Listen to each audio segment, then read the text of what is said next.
Assalamualaikum warahmatullahi wabarakatuh.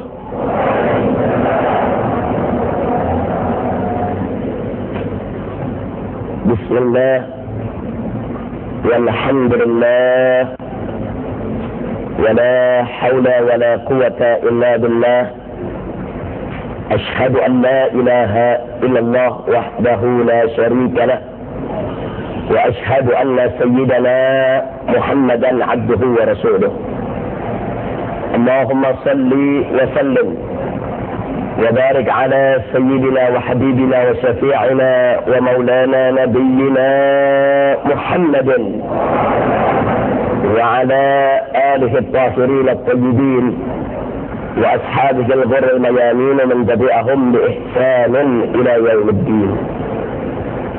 عباد الله معاشر المسلمين والمسلمات رحمكم الله،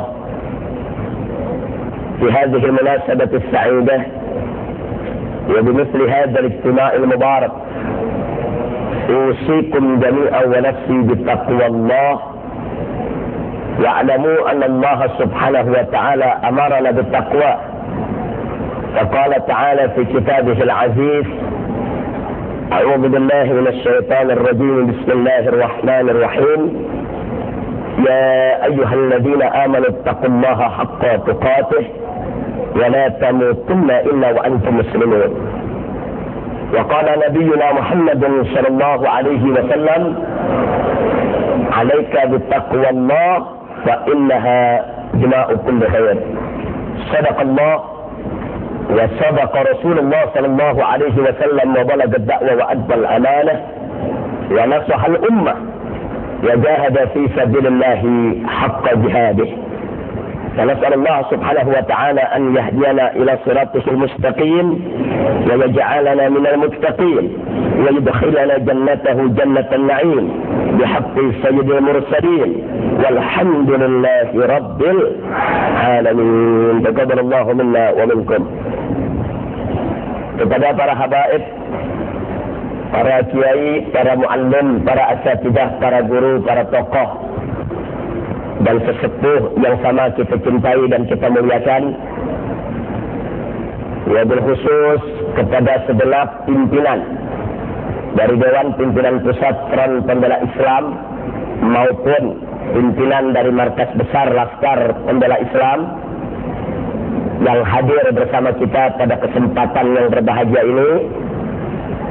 Dan tidak lupa, secara istimewa salam ini kita sampaikan kepada seluruh aktivis muda Barisan Laskar Pembela Islam yang pada kesempatan hari ini menggelar pengajian bulanan rutinnya.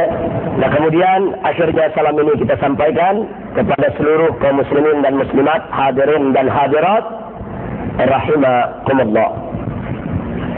Sebagaimana telah sama kita ketahui bahwa pada kesempatan pagi hari ini kita akan sama-sama untuk mengkaji lewat pengajian ini tentang bagaimana Islam itu memposisikan demokrasi, yaitu bagaimana kita harus mampu untuk menjawab apakah Islam itu demokrasi atau tidak.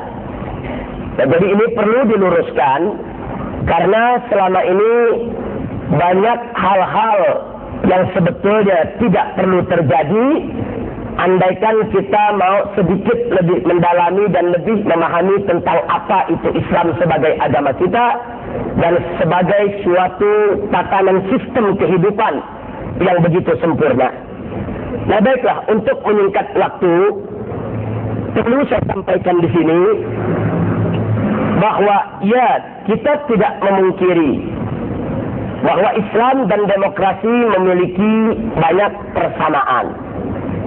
Akan tetapi tolong diingat betul-betul bahwa sesuatu yang banyak persamaan tidak berarti sama. Ini analogi yang paling mudah. Maaf, manusia dengan kera, dengan monyet itu banyak persamaan. Akan tetapi manusia tidak jadi monyet, monyet tidak jadi manusia. Manusia, ya manusia, monyet ya monyet, walaupun persamaannya banyak.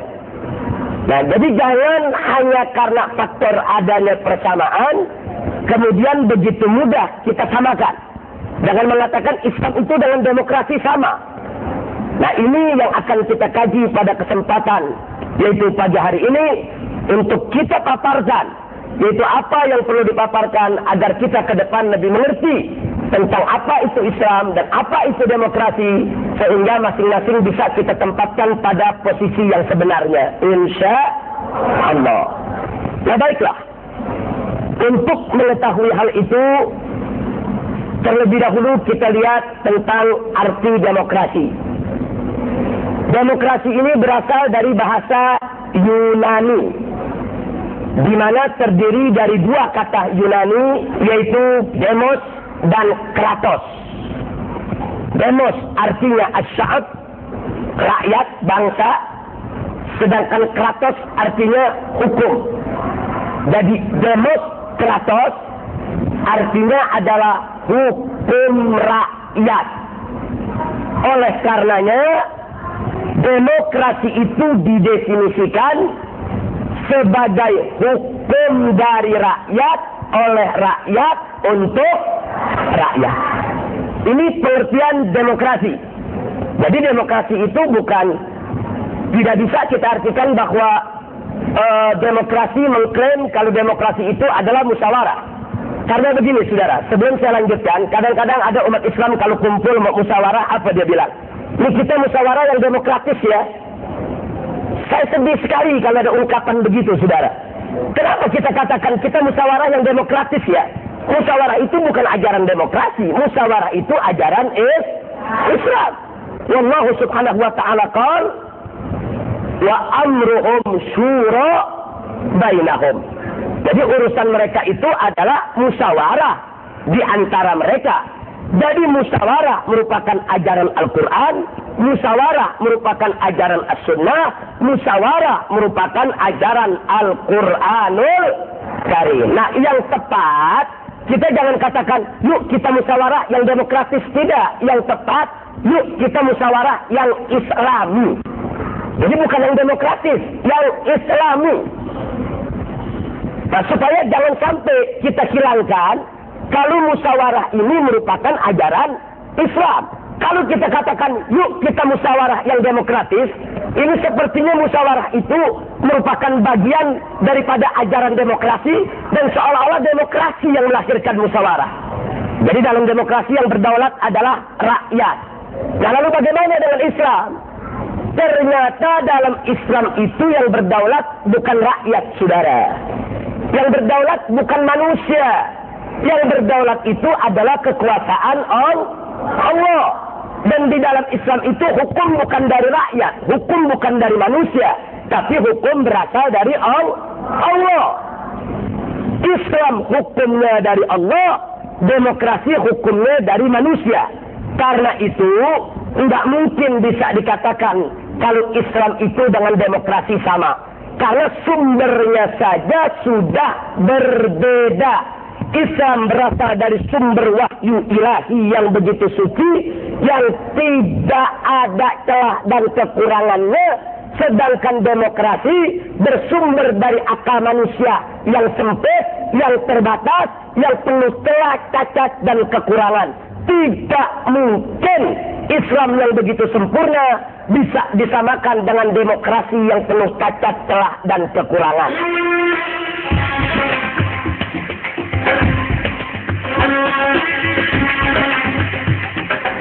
Yang nomor satu, yaitu perbedaan terletak pada sumber. Islam itu sumbernya wahyu ilahi, sedangkan demokrasi sumbernya akal insani. Nah, sekarang jujur aja kita jawab. Kira-kira yang bersumber dari wahyu ilahi dengan akal insani sama atau beda? Jadi bisa disamakan, saudara. Nah, sekarang karena Islam bersumber dari wahyu ilahi, dari yang maha suci dan maha sempurna, maka bisa dipastikan kalau sistem Islam adalah sistem yang sempurna. Kita bisa memastikan itu atas dasar iman kepada Allah subhanahu wa ta'ala di mana kita yakini bahwa mustahil Allah itu punya cacat celak dan kekurangan.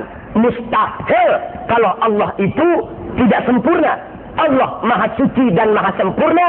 Karena itu apa-apa yang datang dari Allah pasti akan sempurna, saudara.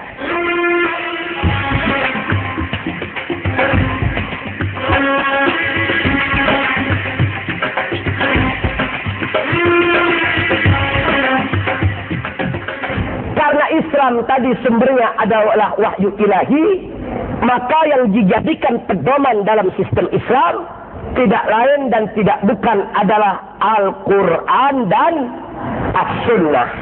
Itu dua sumber hukum utama yang harus dipegang erat-erat oleh umat Islam. Jadi yang satu bersumber dari Al-Quran dan As-Sunnah, yang satu bersumber berpedoman kepada undang-undang yang dibuat oleh manusia.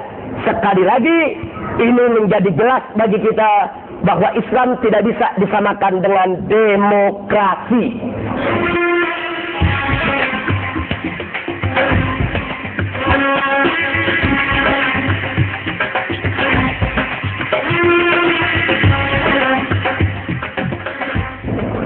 Di dalam Islam, pembuat hukum itu adalah Allah. Asy-syari', peletak syariat, pembuat syariat, pembuat undang-undang adalah Allah Subhanahu wa ta'ala. Sedangkan di dalam demokrasi, pembuat hukum, pembuat aturan, pembuat undang-undang adalah rakyat, itu pun melalui perwakilannya. Jadi nggak rakyat rame-rame terus mereka rapat, tidak. Karena untuk menghimpun rakyat yang jutaan untuk rapat nggak mungkin, saudara. Buru-buru mau rapat jutaan, rapat 50 orang aja ribut. Ya karena itu akhirnya diambil jalan apa? Rakyat memilih wakilnya, wakil inilah yang kumpul di parlemen, yang merumuskan, membuat, dan mengesahkan daripada perundang-undangan.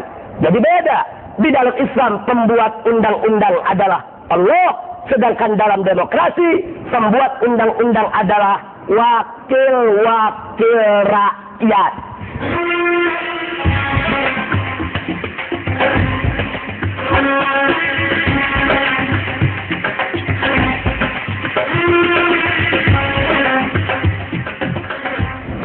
Hukum yang digunakan dalam sistem Islam jelas, tidak lain dan tidak bukan adalah syariat Islam. Sedangkan hukum yang digunakan dalam sistem demokrasi adalah undang-undang yang disepakati oleh mayoritas wakil rakyat. Jadi wakil rakyat yang sudah kumpul, bagaimana keputusan mayoritas mereka? Kalau sudah 50% lebih mereka bersepakat dalam satu perundang-undangan, mereka putuskan itu jadi undang-undang. Enggak peduli apakah itu undang-undang sesuai dengan syariat ataupun tidak sesuai, saudara. Sekalipun itu undang-undang merugikan rakyat, tapi kalau mayoritas wakil rakyat sudah setuju, maka dia menjadi hukum yang harus diberlakukan. Ini demokrasi. Jadi demokrasi terserah mayoritas daripada wakil rakyat yang membuat undang-undang. Enggak peduli itu undang-undang. Apakahnya mau sesuai agama atau tidak sesuai agama. Apakah sesuai dengan keinginan rakyat atau tidak sesuai dengan keinginan rakyat. Yang penting kalau sudah sesuai dengan keinginan mayoritas wakil rakyat, dia sudah bisa menjadi hukum yang harus diberlakukan di tengah-tengah masyarakat. Sedangkan dalam Islam, hukumnya adalah syariat Islam. Nah, makanya di sini bisa kita tekankan bahwa hukum Islam itu sifatnya dia permanen, stabil, dari zaman ke zaman, tidak akan berubah kecuali di dalam persoalan ijtihadiyat, saudara. Tapi dalam persoalan yang sudah qat'i ditentukan oleh Al-Quran maupun As-Sunnah, maka dia tidak akan pernah berubah-ubah. Akan tetapi kalau undang-undang yang disepakati mayoritas wakil rakyat, ini akan selalu berubah-ubah dari satu zaman ke zaman yang lainnya. Kita bisa lihat dulu di Amerika Serikat, sekitar tahun 30-an, ada undang-undang anti minuman keras. Minuman keras dilarang. Bahkan ada 300.000 orang lebih yang dihukum mati gara-gara minuman keras, saudara. Akan tetapi setelah perang melawan minuman keras itu dilancarkan oleh Amerika Serikat, ternyata perang yang dilancarkan tersebut tidak didukung oleh masyarakat Amerika. Masyarakat Amerika lebih suka untuk mendukung peredaran minuman keras. Akhirnya perang itu terhenti, undang-undang pun dicabut, padahal sudah terlanjur banyak yang dihukum mati, saudara. Akhirnya minuman keras dilegalkan, diresmikan untuk beredar lewat undang-undang baru yang ada di Amerika Serikat. Jadi kita bisa lihat, jadi dalam perundang-undangan demokrasi, hari ini bisa haram, besok bisa halal. Hari ini bisa nggak boleh, besok bisa boleh. Tapi kalau dalam Islam tidak. Dari zaman Nabi Muhammad SAW minuman keras itu haram, sampai hari kiamat tetap dia akan haram, saudara. Nah, jadi nggak berubah-ubah, stabil itu hukum. Jadi apa-apa yang sudah ditentukan dan ditetapkan oleh Allah dan Rasulnya itu stabil, tetap tidak boleh diubah. Nah, jadi di sini jelas kita lihat bahwa syariat Islam yang ada dalam sistem Islam ini menjamin kalau hukum-hukum tadi tidak seenaknya berubah-ubah mengikuti tuntutan zaman dan tuntutan suatu masyarakat setempat, saudara.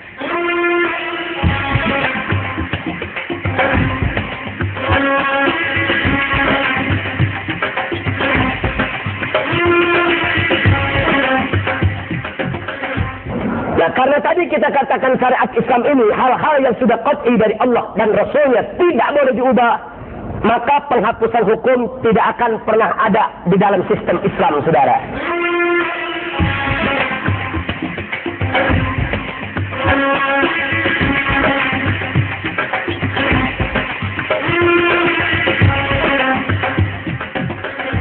Ada ilahnya hukum berjalan, tidak ada ilahnya hukum berubah.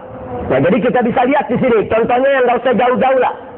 Kita bisa lihat kenapa daging babi itu pada saat darurat dibolehkan untuk dimakan, dikonsumsi oleh seorang muslim. Nah, ilah hukumnya di mana? Apa sebabnya? Tidak lain dan tidak bukan adalah untuk medaf'il masyaqqah, untuk menolak kesulitan. Jangan sampai ada kesulitan, musibah yang mempersulit kehidupan kita. Artinya kalau masyaqqahnya ini tidak ada, kalau daruratnya ini sudah hilang, maka hukum babi tadi tetap menjadi haram. Nah, jadi ini persoalan perubahan dalam kondisi-kondisi seperti itu. Islam memang mengakui, akan tetapi untuk penghapusan hukum sama sekali tidak ada di dalam sistem Islam, saudara.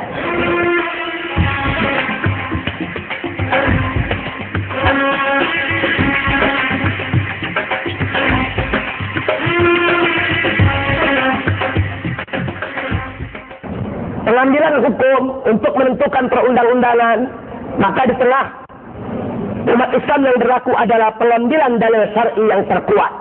Mana yang terkuat, itu yang diambil dan itu yang dijadikan sebagai landasan hukum.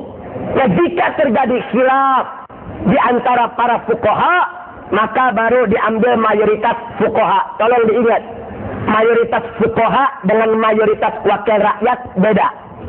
Mayoritas fuqaha yang dihitung itu fuqahanya, ahli ijtihad semua, ulama semua, orang pintar semua. Tapi kalau disebut mayoritas wakil rakyat, tidak semua wakil rakyat itu ahli ijtihad, tidak semua wakil rakyat itu orang pintar. Wakil rakyat itu beraneka ragam macam orang. Ada artisnya, ada senimannya, ada insinyurnya, bahkan ada orang kafirnya, saudara. Nah, jadi kalau saya katakan mayoritas fuqaha dengan mayoritas wakil rakyat, ini sesuatu yang tidak bisa disamakan, saudara. Nah, kalau ternyata mayoritas sulit untuk diambil, khilafiyahnya terlalu hebat, putusan imam yang berperan. Maka itu dikatakan dalam satu kaidah fikih, hukmul hakim yarfa'ul khilaf. Putusan seorang hakim, pemimpin yang punya kekuasaan atau imam, itu mengangkat daripada persoalan khilafiyah yang ada di tengah umat. Nah, jadi kita bisa lihat begitu rapinya sistem Islam dan ternyata jauh berbeda dengan sistem demokrasi. Nah, yang kita sebutkan tadi, mulai dari yang nomor 4, 5, 6, 7, itu kalau dalam demokrasi cuma hanya satu kata, tergantung mayoritas wakil rakyat. Jadi kalau wakil rakyat mayoritas mengatakan hapus hukum, ya dihapus. Rubah hukum, ya rubah. Ambil hukum, ya diambil. Berlakukan suatu hukum, ya berlaku. Jadi semuanya serba tergantung kepada mayoritas wakil rakyat. Nah kalau mayoritas wakil rakyatnya baik, putusannya bisa baik. Tapi kalau mayoritas wakil rakyatnya tidak baik, hukumnya juga tidak akan baik, saudara. Kalau mayoritas wakil rakyat itu orang-orang yang cinta kepada Allah, patuh kepada Allah dan Rasulnya, maka hukum yang diproduk oleh mereka akan merupakan hukum yang tunduk patuh kepada Allah dan Rasulnya. Tapi sebaliknya, kalau mayoritas wakil rakyat itu tidak taat kepada Allah, tidak patuh kepada Allah, tidak mengikuti agama Allah, maka bisa dipastikan hukum dan undang-undang yang mereka produk itu tidak akan pernah berkesesuaian dengan hukum Allah dan Rasulnya. Nah, jadi berbeda sekali antara sistem Islam dengan demokrasi.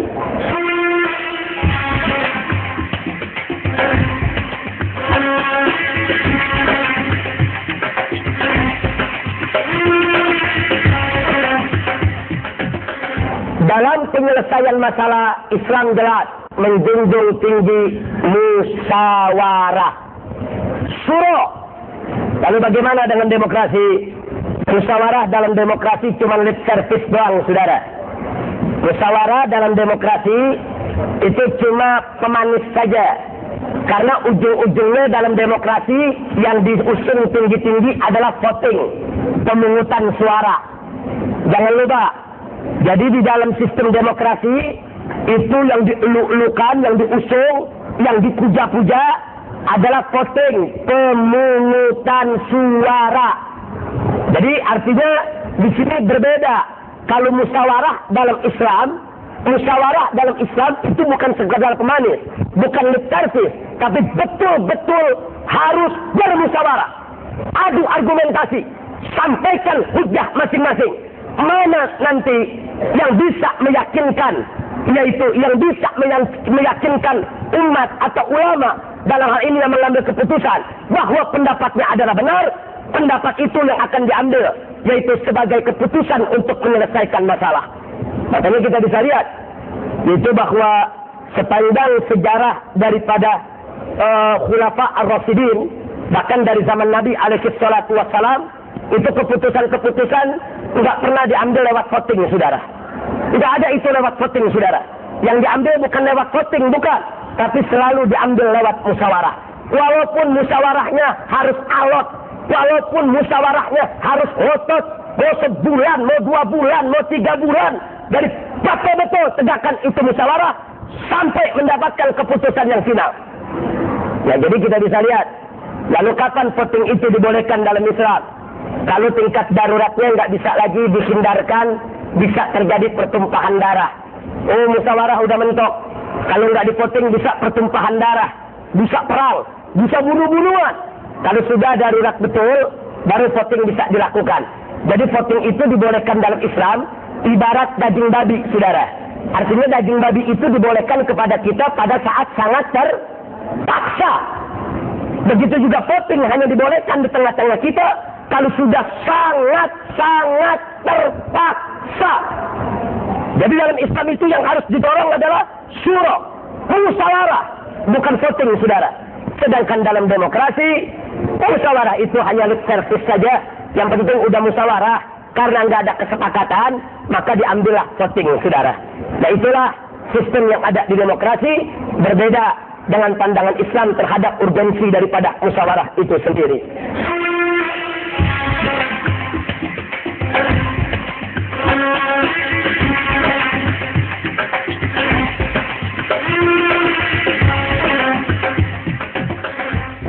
Sesuatu itu bisa dikatakan benar atau bisa dikatakan salah.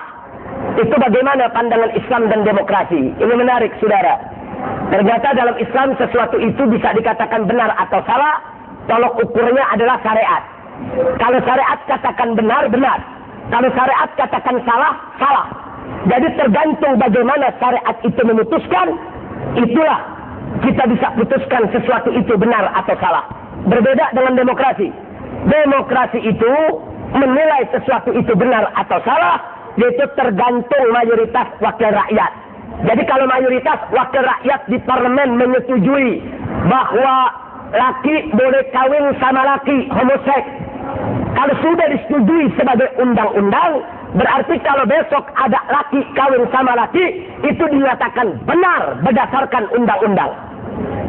Coba kita lihat, tergantung mayoritas. Kalau mayoritasnya bilang setuju, ya maka itu bisa dibenarkan oleh undang-undang. Ya, jadi kita bisa lihat berbeda betul, yaitu kacamata Islam dengan kacamata demokrasi, saudara. Kalau kacamata Islam bukan soal mayoritas, tapi lihat syariat. Oh, dalam syariat laki dengan laki tidak boleh kawin, haram, titik. Perempuan dengan perempuan tidak boleh melakukan hubungan intim yang disebut dengan lesbi, haram, titik. Itu merupakan penilaian benar atau salah berdasarkan syariat. Jadi homoseks dan lesbi kalau syariat sudah menyatakan salah, ya salah. Walaupun anggota parlemen semua mengatakan benar, tidak salah, maka secara Islam tetap salah. Masya Allah, ini indahnya Islam, saudara. Jadi standar tolok ukur untuk menentukan benar atau tidak syariat. Itu dalam Islam. Bukan suara mayoritas, bukan. Bukan pula suara minoritas, bukan. Bukan suara diktator, pemimpin, bukan. Tapi yang menjadi ukuran adalah bagaimana syariat menilainya. Itulah yang berlaku di dalam menilai sesuatu itu benar atau salah.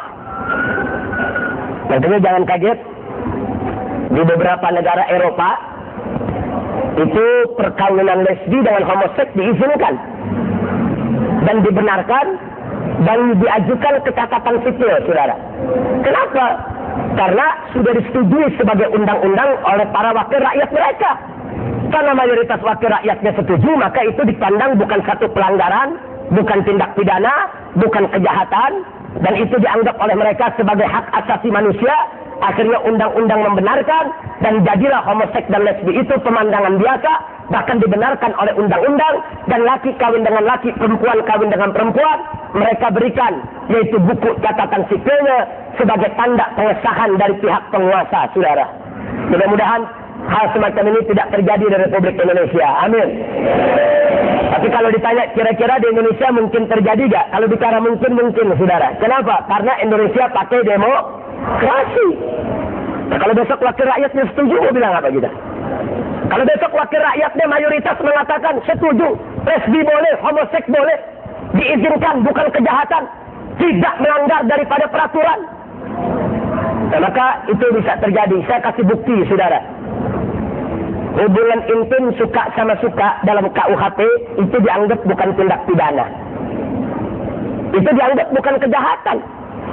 Makanya kalau ada yang melakukan hubungan intim suka dengan sama suka, nggak bisa dituntut ke pengadilan. Yang suka sama suka kok, nggak bisa mereka dipenjarakan. Suka sama suka, ini berlaku di Indonesia, saudara. Ini bukti. Ya kenapa suka sama suka perzinahan itu tidak dihukum?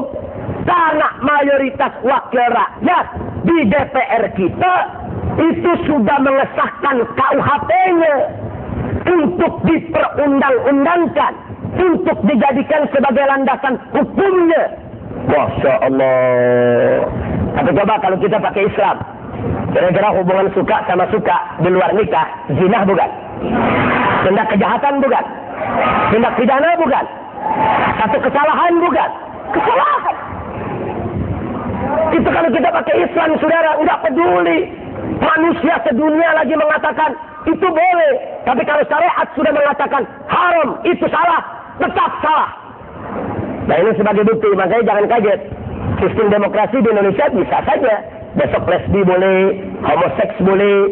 Jangan-jangan besok manusia kawin monyet boleh juga, saudara. Demokrasi tergantung mayoritas wakil rakyat. Nah, wakil rakyatnya kan tidak semuanya orang pintar. Tidak semua orang pintar, saudara. Ada bahkan tidak semuanya orang soleh. Ada orang yang nggak baik, ada orang yang suka maksiat. Na'udzubillah min dzalik.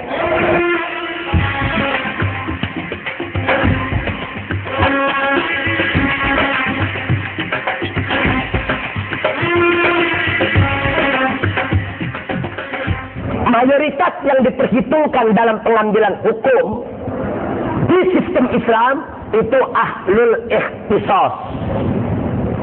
Apa beda ahlul ikhtisas dengan ahlul ijtihad. Kalau ahlul ijtihad itu biasanya dikaitkan dengan ulama fuqaha yang punya kemampuan ijtihad.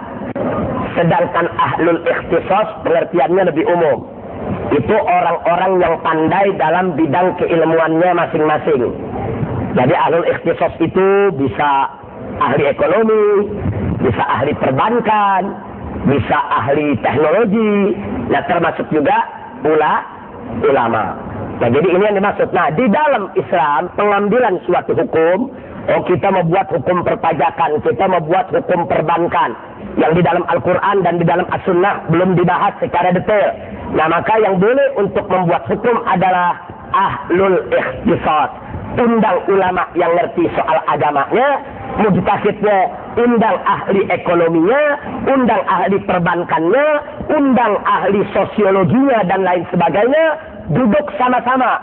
Nah, kemudian pelajari positif dan negatif daripada persoalan tersebut, kemudian dikaji. Nah nanti hasil keputusannya, nah inilah yang hasil keputusannya bila disepakati oleh mayoritas ahlul ikhtisas, itulah yang diambil sebagai landasan hukum, saudara. Jadi hanya ahlul ikhtisas yang boleh diajak bicara untuk buat undang-undang. Lalu bagaimana dengan sistem demokrasi? Nah, dalam demokrasi yang diajak bicara untuk bikin undang-undang bukan ahlul ikhtisas, bukan, tapi wakil rakyat. Nah, wakil rakyat ini macam-macam orang. Ada yang nggak ngerti agama, ada yang nggak ngerti ekonomi, ada yang nggak ngerti apa-apa kok.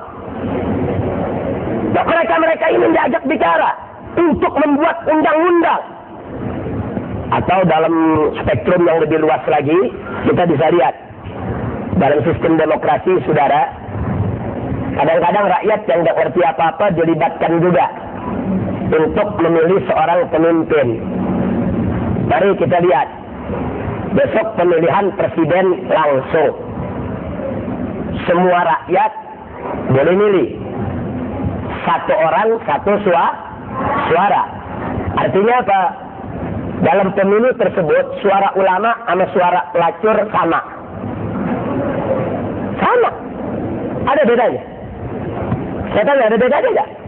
Lah ada. Suara ulama berapa? 1. Suara pelacur, suara orang baik 1. Suara koruptor. Nah ini fenomena kenyataan, saudara. Dalam sistem demokrasi nggak ada bedain. Mau bajingan, mau pahlawan, mau ulama, mau penjahat, mau pelacur, mau orang soleh, mau orang toleh, semua punya 1 suara untuk memilih presiden. Nah ini jadi persoalan kita. Pelacur disuruh milih mana yang layak jadi presidenmu. Ya nanti dipilih presiden yang suka ngelacur. Nah sekarang ada calon presiden. Kalau calon presiden begitu menyampaikan programnya, kalau saya jadi presiden, tempat pelacuran tutup. Semua pelacurnya kita didik. Kalau masih coba-coba mau melacur, kita hukum. Kira-kira dipilih ya pelacur ya? Ya saudara. Nah ini kan bahaya. Artinya apa? Kalau rakyat Republik Indonesia mayoritas orang yang baik, mayoritas orang yang pintar, mayoritas orang yang rasional, mayoritas orang yang betul-betul memang pantas untuk menentukan pilihan dan mampu untuk membedakan mana calon yang baik, calon yang tidak, ya yang akan keluar adalah presiden yang baik, saudara. Tapi kalau mayoritas bangsa ini yang nggak ngerti apa-apa, masih banyak yang maksiat, masih banyak yang melakukan kemungkaran, masih banyak yang melakukan kebatilan, yang nggak ngerti mana baik, mana buruk, maka bisa kita pastikan nanti presiden yang dipilih adalah presiden yang nggak baik juga, saudara. Makanya di kalangan ulama biar kita tahu ada dikatakan salahnya mujtahid lebih baik daripada benernya orang awam, saudara. Maksudnya ada orang awam nggak punya ilmu, dia ijtihad. Benernya kebetulan. Terus ada mujtahid ulama, dia ijtihad, salah. Tapi ijtihadnya dia sudah mengeluarkan segala kemampuan keilmuan. Itu ulama sepakat. Salahnya mujtahid, salah ijtihadnya orang alim, itu masih lebih baik daripada benernya ijtihad orang bodoh, saudara. Kenapa? Karena benernya si bodoh cuma kebetulan. Sedangkan salahnya si mujtahid itu memang kekhilafan, bukan faktor kesengajaan. Dia sudah berusaha untuk mengeluarkan segala kemampuan untuk berijtihad. Itulah karenanya Nabi mengatakan idza ijtahadal hakim fa'asab falahu ajran. Andai kata seorang hakim, seorang ulama, seorang ahli berijtihad, kemudian dia benar dalam ijtihadnya, maka dia dapat ganjaran 2. Wa in akhta'a, dan kalau dia salah falahu ajrun wahid, dan kalau dia salah dia mendapat pahala 1. Nah, pahala 1 bukan karena kesalahannya, tapi karena upayanya yang sudah dengan sungguh-sungguh mengeluarkan segala kemampuan untuk mencari kebenaran. Subhanallah. Jadi kita bisa lihat. Nah, sedangkan dalam sistem Islam apa? Dalam sistem Islam, pemilu itu bisa diterima, tapi dengan persyaratan, saudara. Jadi kita nggak nolak sama sekali. Boleh saja digelar pemilihan umum, tapi nggak boleh semua orang dilibatkan. Orang-orang yang tidak berhak untuk memilih, orang-orang yang tidak mampu membedakan baik dan buruk, orang-orang yang masih bergulut dengan kemungkaran dan kemaksiatan, orang-orang yang tidak punya integritas moral, maka orang-orang semacam ini tidak berhak untuk memilih pimpinan umat, saudara. Yang boleh menentukan pimpinan umat adalah orang yang pandai, orang yang cerdas, orang yang baik. Nah, jadi bukan berarti Islam anti pemilu, bukan. Pemilu boleh aja ada. Tetapi kalau ulama mempelacur dianggap sama, kan repot. Suara ulama nggak sembarangan. Kalau seorang ulama itu memilih calon pemimpin, saya pilih si A. Nggak sembarangan. Kalau andai kata si ulama tadi sudah berpikir, menguras tenaga, berijtihad, itu pilihannya nggak sembarangan, saudara. Tapi kalau orang awam, orang yang nggak ngerti disuruh milih, ya apa tolok ukurnya?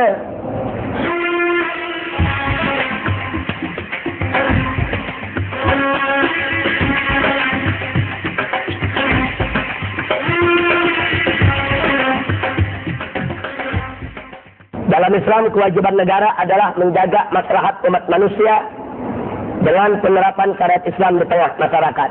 Jadi penerapan syariat Islam itu ditujukan untuk menjaga maslahat umat manusia. Bukan hanya umat Islam saja. Umat manusia, bukan hanya rakyat yang ada di negerinya saja, tapi umat manusia yang ada dimanapun, saudara. Kemudian, dan kewajiban negara dalam Islam juga menyebarkan agama Islam ke seluruh dunia, saudara. Jadi negara itu kalau pakai sistem Islam punya kewajiban untuk dia melakukan dakwah ke berbagai penjuru dunia untuk menyebarkan Islam dan memperkenalkan Islam. Ini adalah kewajiban negara dalam sistem Islam. Maka itu dulu kita lihat bagaimana Nabi saat memimpin, beliau terapkan syariat Islam untuk menjaga kemaslahatan umat manusia, dan beliau kirimkan utusan-utusan beliau untuk datang ke Kaisar Romawi, ke Kaisar Persia, untuk mengajak kaisar-kaisar tadi agar mau menerima dan masuk ke dalam ajaran Islam. Nabi nggak segan-segan tulis surat ke Kaisar Romawi, ke Heraklius. Kemudian Heraklius diajak, ayo Anda masuk ke agama kami. Nabi nggak malu-malu, Nabi nggak takut, kirim surat, kirim ke Kaisar Persia untuk masuk ke dalam ajaran Islam. Padahal, saudara, saat itu kekaisaran Romawi dan kekaisaran Persia ini merupakan negara adidaya. Saat itu merupakan superpower. Saat itu merupakan kekaisaran besar dengan jumlah tentara yang luar biasa besarnya, dan nggak ada negara lain berani menyentuh kekuasaannya. Tahu-tahu Nabi kita alaihi salatu wassalam dengan memimpin kota kecil di Madinah, saudara, berani mengingatkan mereka bahwa agama kau itu tidak benar. Masuk ke agama kami kalau kau mau selamat. Subhanallah, ini kewajiban negara. Sekali lagi, ini kewajiban negara untuk menyebarkan Islam. Ya, sedangkan di dalam demokrasi, kewajiban negara hanya menjaga maslahat rakyatnya saja sesuai undang-undang yang disepakati mayoritas wakil rakyat. Jadi kewajiban negaranya kecil kalau dalam demokrasi, saudara. Sedangkan dalam Islam, kewajiban negara itu betul-betul sesuatu yang besar, sesuatu yang punya arti, sesuatu yang tidak sempit, hanya dibatasi oleh batas-batas teritorial. Nah, inilah sistem Islam.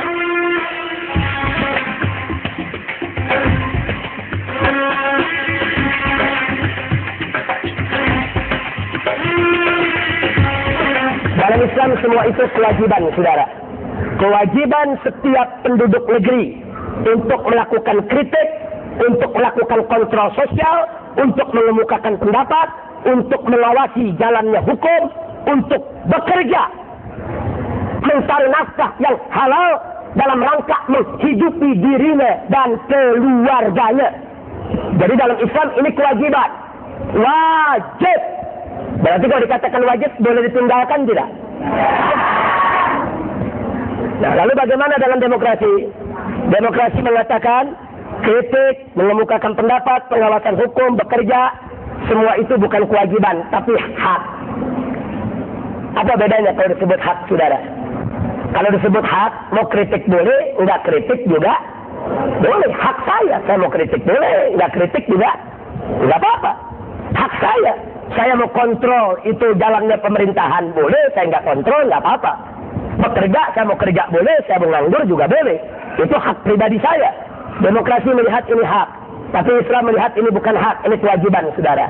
Nah, ini beda sekali. Artinya kalau dikatakan wajib, berarti setiap penduduk itu didorong untuk menjadi penduduk yang produktif, penduduk yang betul-betul kreatif, berimajinatif, berinovatif, yang betul-betul bisa ikut serta menentukan pembangunan negerinya ke depan. Tapi kalau di dalam demokrasi akhirnya penduduk dibuat pasif, saudara. Karena terserah, itu hak dia. Nah, ini yang perlu kita ketahui.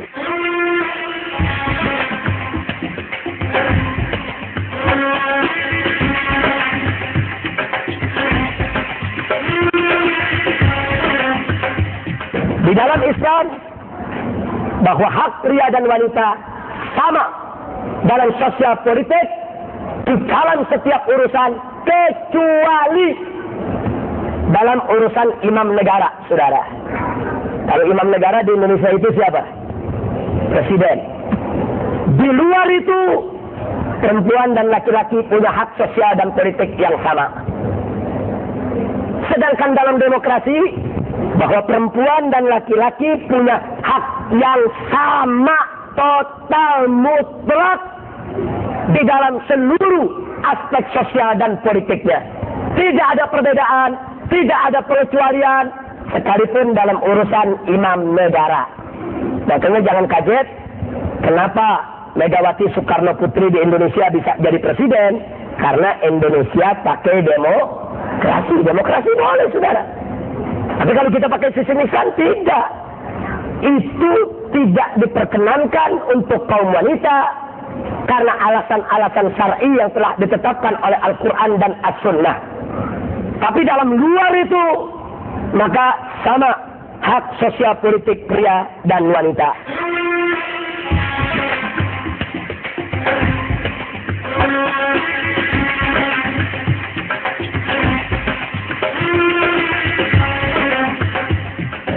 Sejak kapankah sistem Islam itu sudah mulai terintis menjadi embrio suatu sistem? Maka jawabnya dari zaman Nabi Adam alaihissalam. Kalau kita baca surat Al-Baqarah ayat 30, tatkala Allah menyatakan inni ja'ilun fil ardi khalifah. Aku ini menjadikan di atas muka bumi khalifah. Ini kata Al-Imam Al-Qurtubi dalam tafsirnya. Beliau mengatakan hazihil ayah asasul khilafah.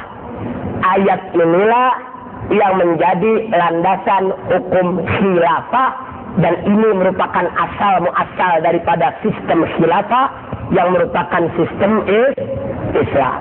Jadi ayat itu sudah ada.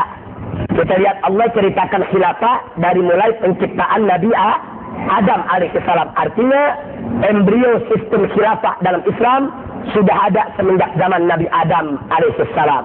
Lalu bagaimana? Yaitu demokrasi. Demokrasi embrionya baru mulai ada di zaman Yunani kuno. Itu pun pada strata masyarakat tertentu, yaitu menengah ke atas. Nah, itu mereka bisa menikmati demokrasi. Tapi menengah ke bawah belum bisa mereka menikmati demokrasi, karena saat itu di zaman Yunani kuno, di daratan Eropa itu masih marak perbudakan, saudara. Jadi budak-budak yang ada di bawah semua tidak bisa menikmati demokrasi yang mereka tawarkan, tapi menengah ke atas kaum merdeka bisa menikmati daripada demokrasi yang mereka tawarkan. Itu pun baru dalam embrio sistem kemasyarakatan, belum menjadi sistem politik yang sempurna, saudara. Nah, jadi artinya nomor 14 ini, sistem Islam jauh lebih awal embrio sistemnya sudah ada dibandingkan dengan demokrasi. Jadi sistem Islam dari zaman Nabi Adam, sedangkan sistem demokrasi Yunani kuno, saudara. Nah, jadi berbeda sekali. Islam lebih dulu lahirnya.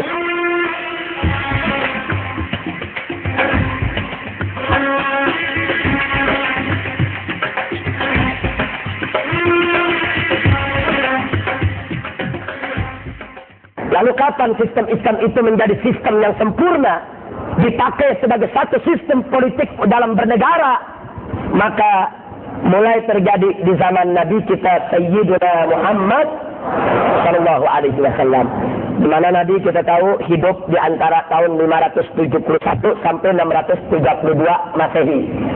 Nah, jadi di sini berarti Nabi di sekitar awal daripada abad ke-7, saudara. Awal abad ke-7 Masehi. Nah, kemudian mari kita lihat bagaimana sistem demokrasi itu akhirnya berubah menjadi sistem bernegara. Maka itu terjadi setelah revolusi kebudayaan Prancis pada tahun 1789. Akhirnya di penghujung abad ke-18, saudara. Nah, coba lihat, Nabi sudah menerapkan abad ke-7. Sementara demokrasi lahir sebagai sistem bernegara abad ke-18. Beda berapa abad itu? 11, saudara. Jadi sistem Islam lebih dulu 11 abad sempurnanya dibandingkan dengan sistem demokrasi. Nah, masuklah kita akhirnya ke perbedaan yang terakhir. Tentunya ini bukan yang terakhir. Di sana masih banyak perbedaan-perbedaan. Cuman dalam kajian kita pada kesempatan hari ini kita jadikan yang terakhir.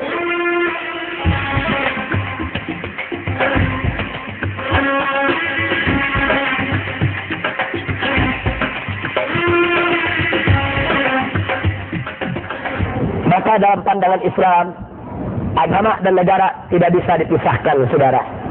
Negara harus berdasarkan nilai-nilai agama, harus menjunjung tinggi nilai-nilai agama, dan sistemnya harus berjalan di atas ajaran agama.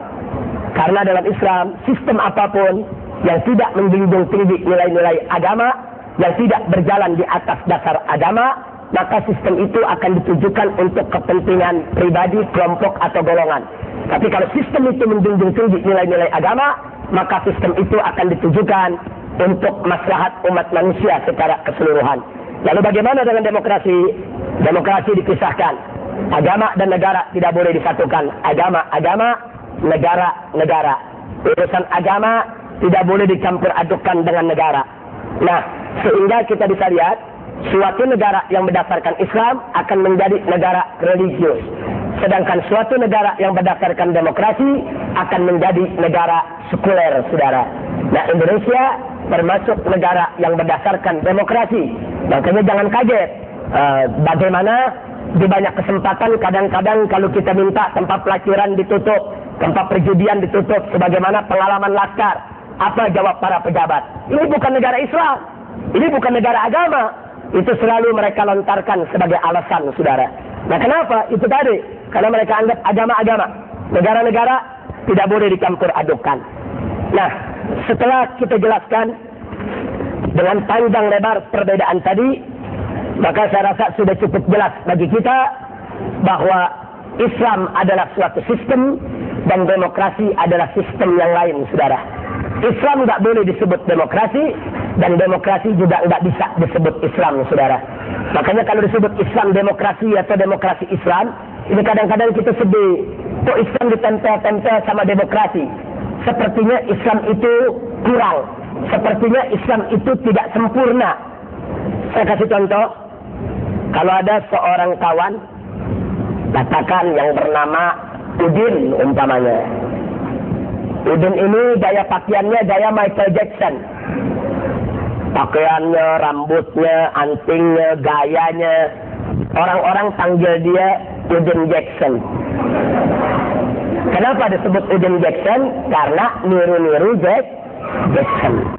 Jadi saya khawatir kalau disebut Islam demokrasi, nanti konotasinya Islam niru-niru demokrasi, saudara.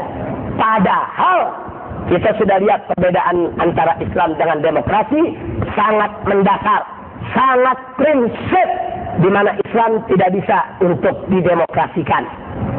Tidak bisa. Islam bukan demokrasi. Islam satu sistem yang sempurna, satu sistem yang jauh lebih baik daripada sistem demokrasi. Jadi kenapa kita mesti hamba demokrasi? Seharusnya kita menjalankan sistem Islam, memperjuangkan sistem Islam, bukan memperjuangkan sistem demokrasi. Ingat, kalau kita perjuangkan sistem Islam, berarti kita menjunjung tinggi musyawarah. Kalau kita memperjuangkan sistem Islam, berarti kita mendorong masyarakat menjadi masyarakat yang produktif, yang wajib bekerja, yang wajib mengkritik, yang wajib melakukan kontrol sosial, yang wajib mengemukakan pendapat.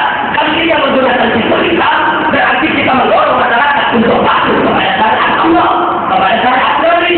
Dan kenapa kita harus mendorong sistem demokrasi yang dibuat oleh orang-orang kafir yang berasal dari negara barat? Sepertinya kita tidak punya hukum yang sempurna. Inna lillahi wa inna ilaihi raji'un. Bagaimana sih sekuler itu lahir? Melalui undang-undang yang dikeluarkan oleh negara Prancis pada tahun 1905 tentang sekularisme, di mana dikatakan dengan tegas dan gamblang bahwa agama tidak boleh diberikan sedikit pun hak untuk masuk dalam urusan negara. Jadi mulai tahun itulah sekularisme itu mulai populer, saudara. Nah, sekarang kita jadi bertanya, kenapa sih undang-undang tadi sampai lahir? Kenapa sih negara Prancis sampai keluarkan undang-undang? Singkirkan agama, tidak boleh dikaitkan dengan negara, agama.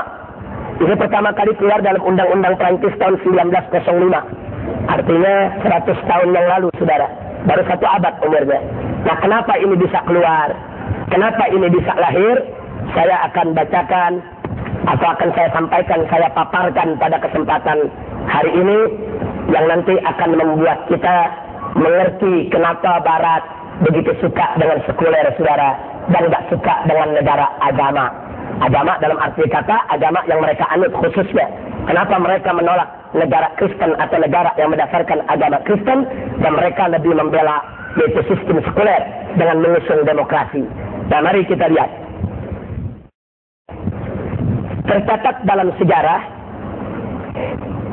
sejak wafatnya, atau kalau bahasa orang Kristen, wafatnya Isa al-Masih. Tapi kalau dalam bahasa orang Islam, yaitu sejak diangkatnya Isa al-Masih oleh Allah Subhanahu wa Ta'ala. Nah, sekarang sejak selesainya dakwah Nabi Isa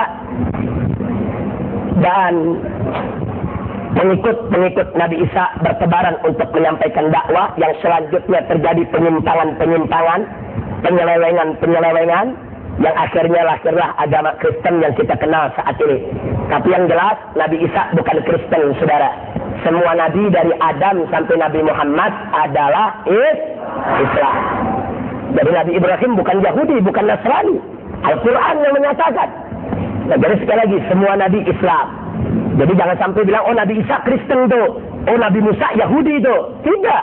Nabi Musa Muslim, Nabi Isa Muslim. Ini akidah kita sebagai umat Islam. Nah, setelah terjadinya penyimpangan ajaran Nabi Isa, kemudian lahirlah yaitu agama Kristen yang kita kenal.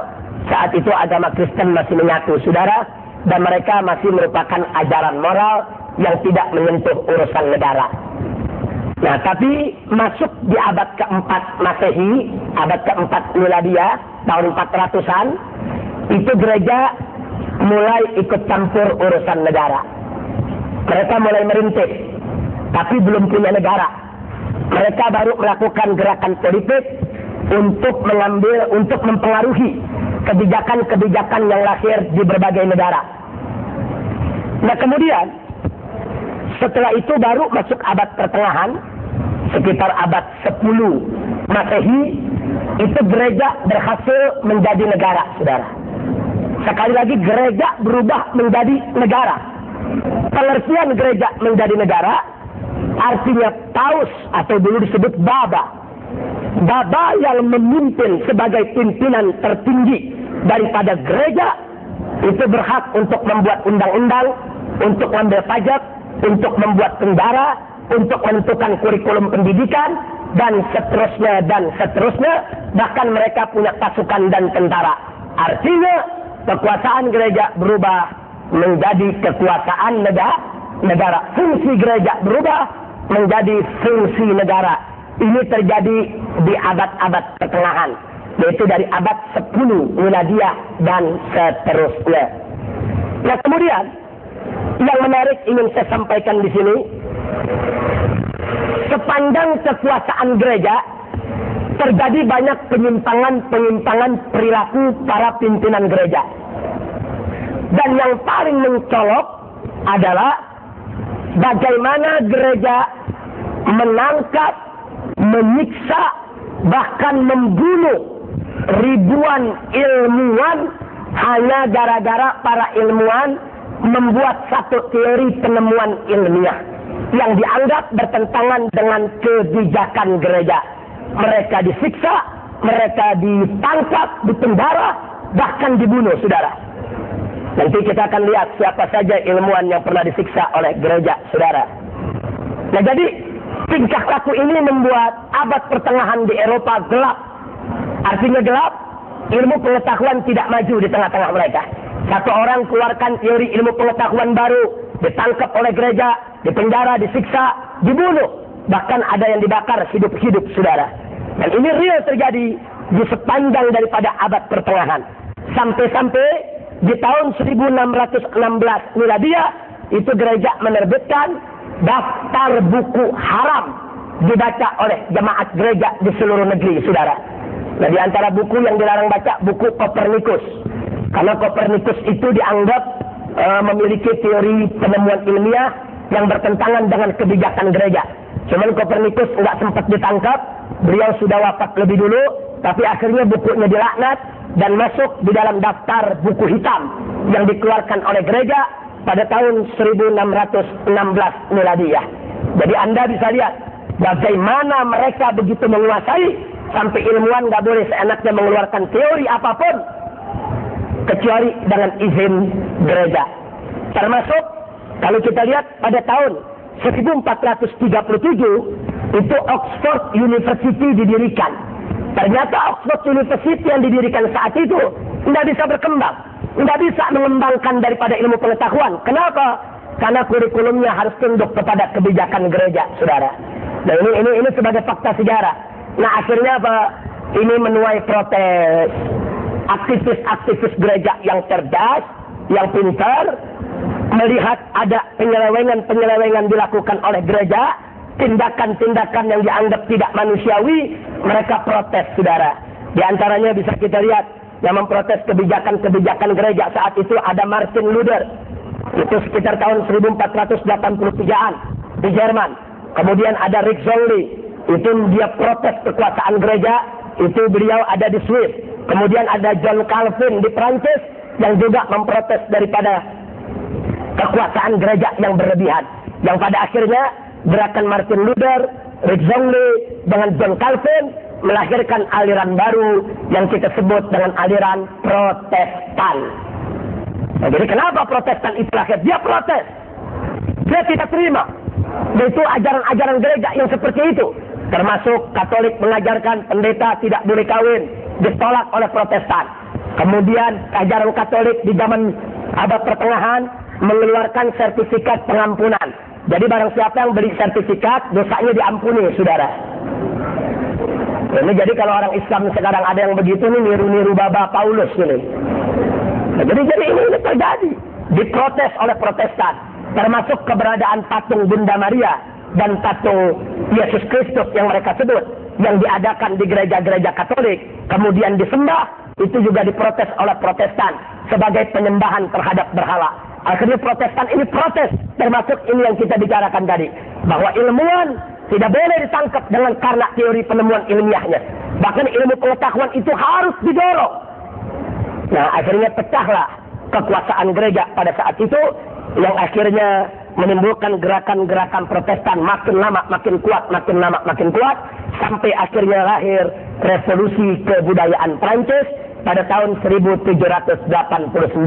Begitu terjadi di revolusi di Prancis, itu gereja dipinggirkan. Gereja urusi gereja saja, gereja urusi agama saja, urusan negara biar rakyat yang mengurusi, urusan ilmu pengetahuan biar ilmuwan yang mengurusi, gereja tidak boleh ikut campur. Nah, ini yang dikeluarkan oleh hasil dari revolusi kebudayaan Prancis tahun 1789.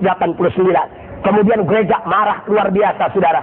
Di tahun 1864, gereja mengeluarkan maklumat bahwa gereja punya kekuasaan mutlak atas urusan agama maupun urusan dunia. Jadi ini terjadi tarik-menarik ini. Nah, tarik-menarik sampai perang, saudara, bukan tidak. Nah, kemudian baru pada tahun itu tadi yang saya katakan 1905, begitu Prancis sudah menjadi negara demokrasi yang kuat, akhirnya Prancis mengeluarkan undang-undang bahwa agama tidak boleh lagi dikaitkan dengan negara, mutlak harus dipisahkan.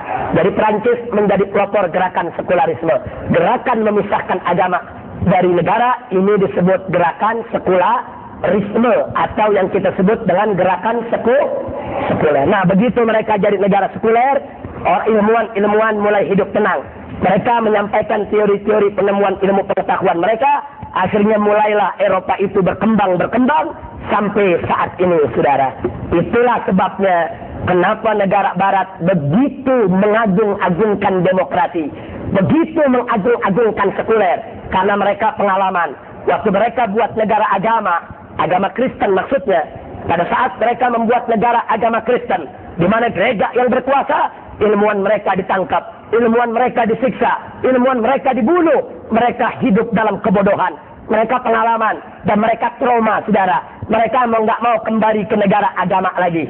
Akhirnya itulah karenanya kenapa mereka mengagung-agungkan sekuler. Bagi mereka dengan sekuler kami bisa bebas, kami bisa cerdas, kami bisa pintar, kami bisa maju, kami bisa menemukan berbagai macam ilmu pengetahuan. Maka itu saya katakan di sini wajar kalau orang Barat cinta kepada demokrasi ketimbang negara agama yang berdasarkan Kristen. Kira-kira kalau kita lihat sejarahnya begitu, wajar tidak? Wajar. Dan bisa jadi demokrasi itu memang paling cocok buat orang Barat. Buat orang Barat, bukan buat orang Islam, saudara. Nah, makanya yuk, saya sampaikan sebagai catatan, Kopernikus itu dilaknat oleh gereja karena teori perputaran bumi pada porosnya. Kalau Kopernikus mengatakan bahwa bumi ini berputar pada porosnya, maka Kopernikus di sini dilaknat oleh gereja. Belum sempat ditangkap, beliau sudah wafat. Itu tahun 1483 sampai 1534. Kemudian yang kedua Galileo.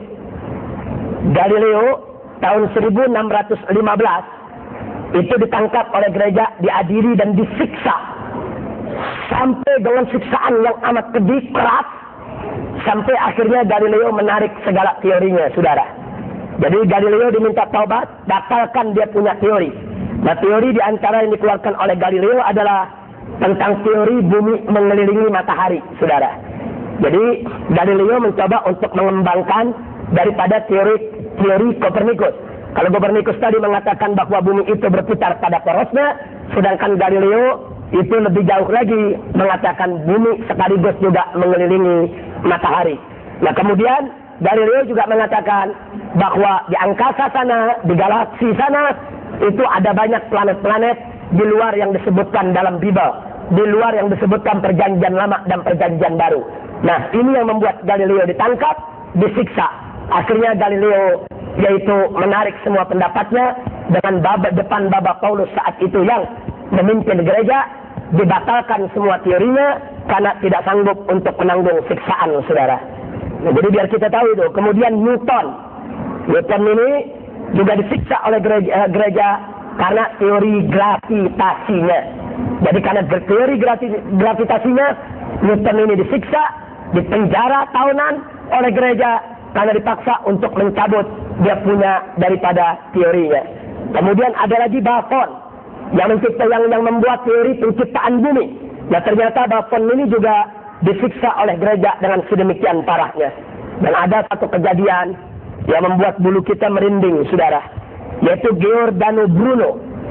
Bruno ini karena mendukung teori Galileo dan teori Copernicus, dia buat buku, dia sebarkan di daratan Eropa.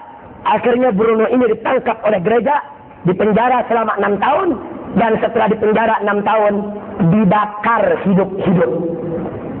Coba kita lihat, ini kejadian begini dalam sejarah Islam nggak ada ini, saudara. Nggak ada itu Ibnu Sina yang menemukan ilmu kedokteran digantung, dibunuh, nggak ada. Tapi di dunia Barat ini terjadi, saudara. Nah, makanya tadi saya katakan, pantas saja negara-negara Barat nggak mau negara agama, trauma. Takut nanti kalau gereja ikut campur, ilmu pengetahuan semua diharamkan lagi. Nah, akhirnya mereka lebih suka memilih sekuler, dan mereka pilih sistem demokrasi dalam bermasyarakat dan bernegara. Kira-kira yang saya sampaikan jelas tidak ini? Mudah-mudahan Laskar jadi tahu itu tentang hakikat Islam dan demokrasi, dan kita tahu lahirnya sekuler itu bagaimana, saudara. Nah, ini yang ingin saya sampaikan dan jelaskan.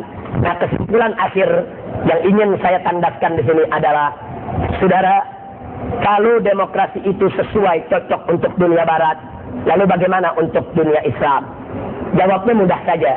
Kita lihat latar belakang sejarah Islam. Kira-kira sejarah Islam sama nggak dengan sejarah Kristen seperti tadi? Nggak ada itu seperti tadi. Oh, masjid berkuasa, ada imamnya satu yang menentukan semua urusan pengetahuan. Oh, Ibnu Sina diseret, digantung. Oh, Ibnu Rus ditangkap, dibunuh. Nggak ada.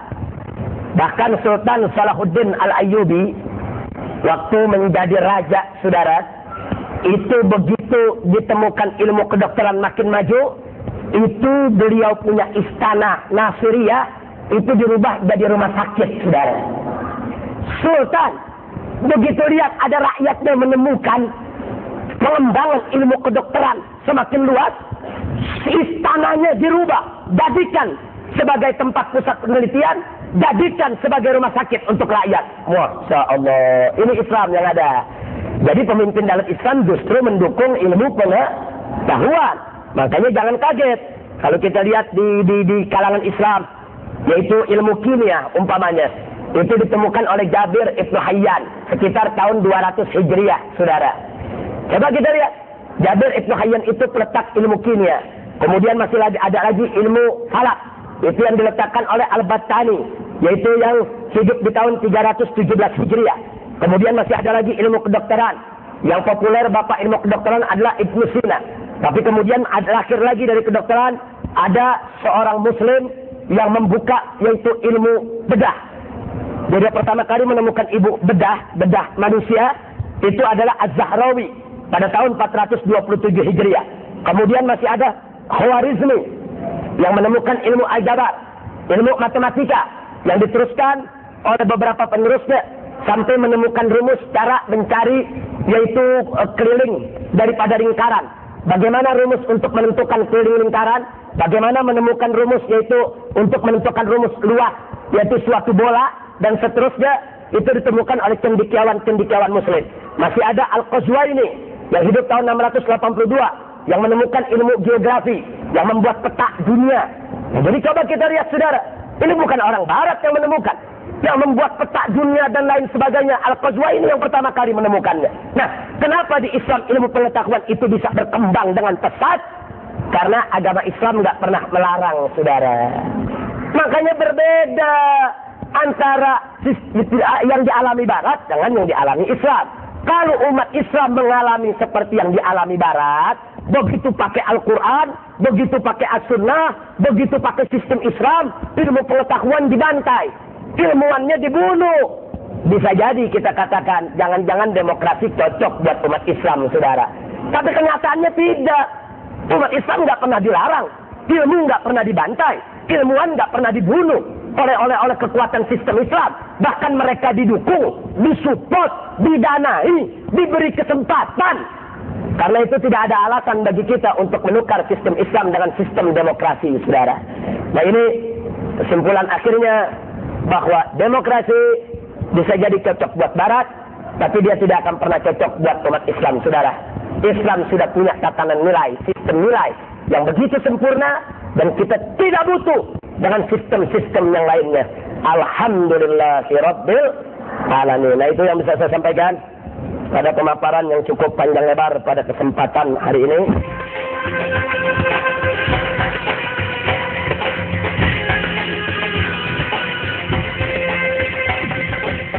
Assalamualaikum warahmatullahi wabarakatuh.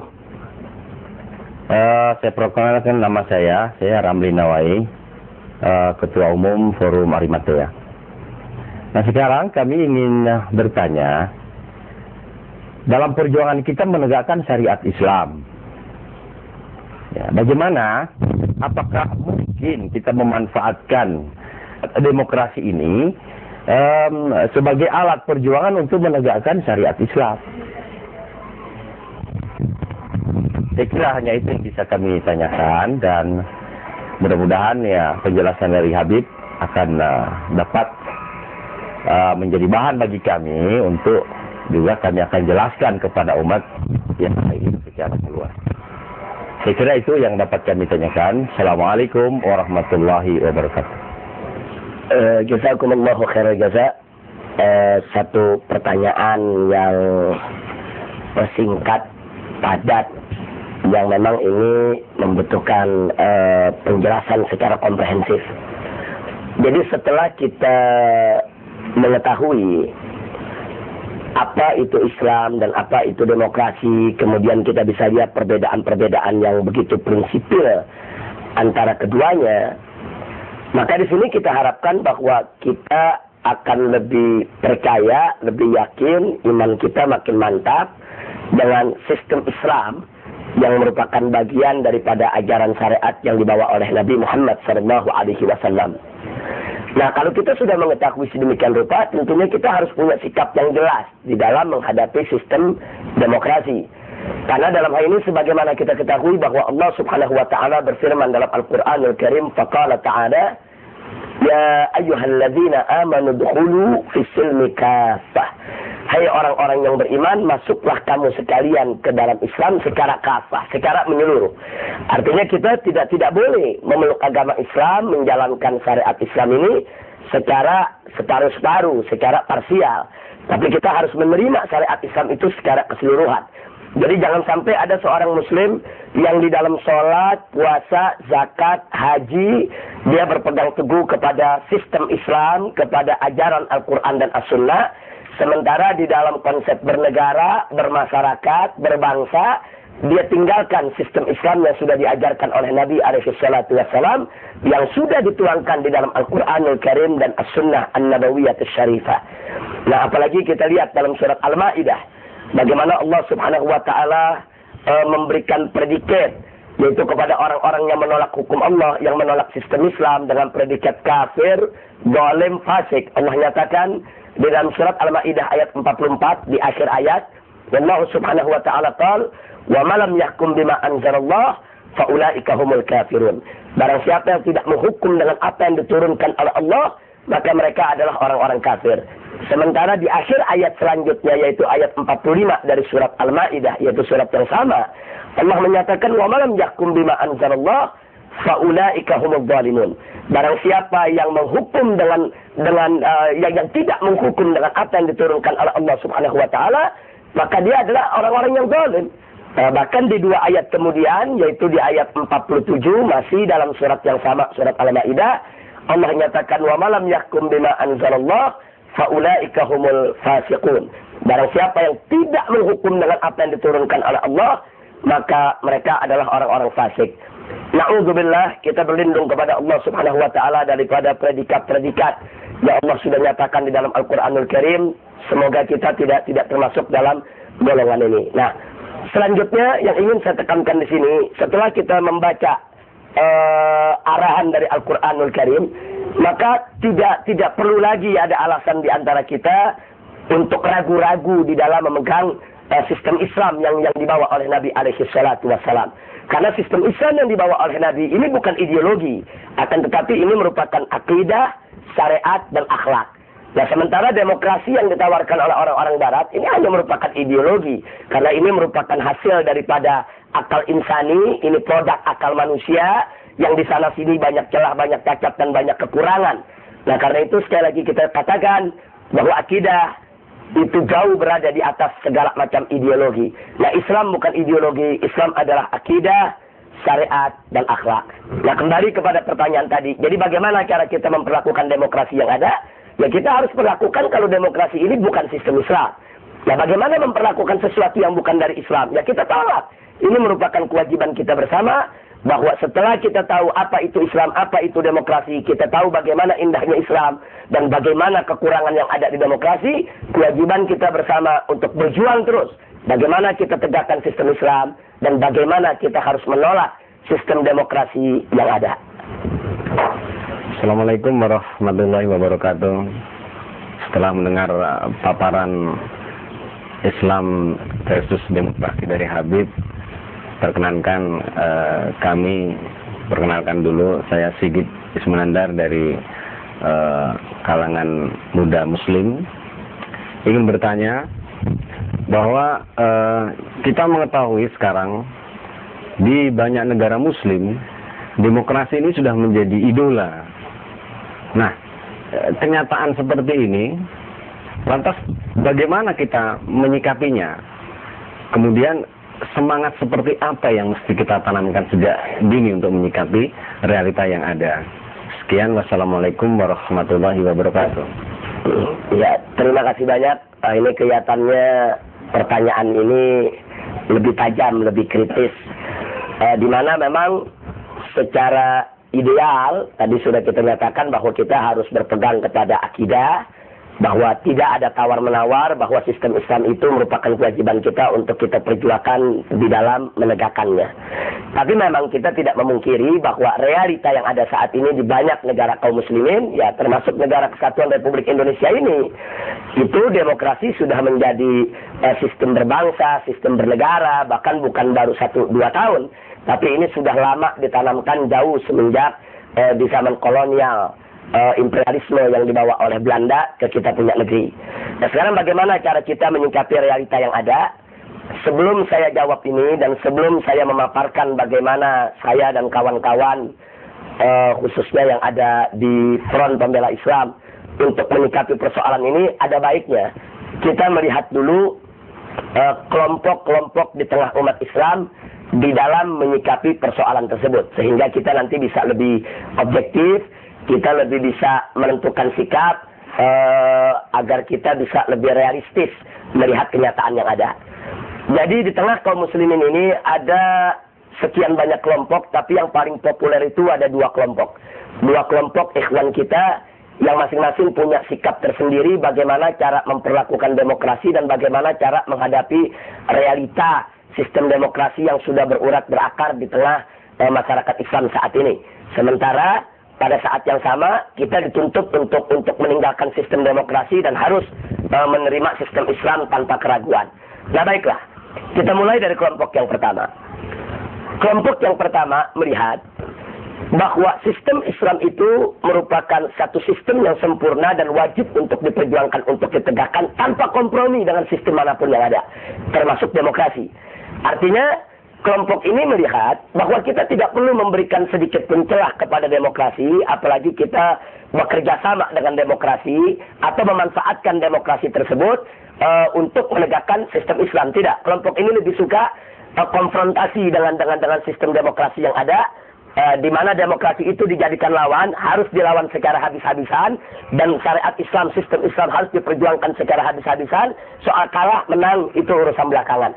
Yang penting setiap saat, setiap detik dalam kehidupan kita terus kita perjuangkan sesuai dengan kemampuan yang kita miliki, dan tidak ada boleh kompromi apapun dengan sistem demokrasi.